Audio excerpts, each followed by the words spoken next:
کوئی دل ایسا نظر نہ آیا نہ جس میں خوابیدہ ہو تمنا. الہی تیرا جہاں کیا ہے، نگار خانہ ہے آرزو کا.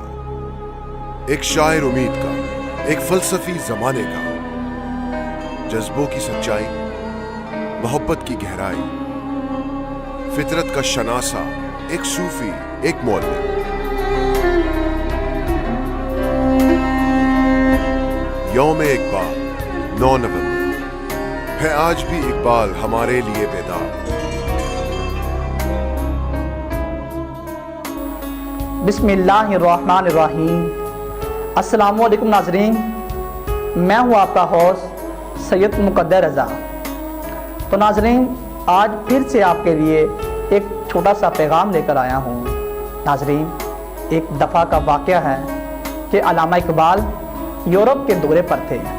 ایک روز شام کے وقت ایک پارک میں بچوں کو کھیلتے دیکھ لطف اندوز ہو رہے تھے.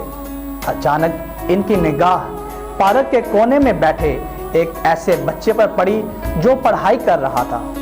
علامہ اقبال کو یہ دیکھ کر بہت ہی حیرت ہوئی، کیونکہ وہ بچوں کی فطرت، چائلڈ سائیکالوجی یعنی بچوں کی نفسیات سے بخوبی واقف تھے. اس لیے بچے کو پڑھتا دیکھ انہیں ذرا تعجب ہوا، انہیں ذرا عجیب سا لگا.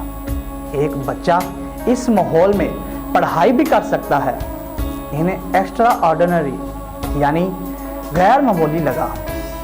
اس لیے وہ بچے کے پاس گئے اور انہوں نے بچے سے پوچھا، کیا آپ کو کھیلنا پسند نہیں؟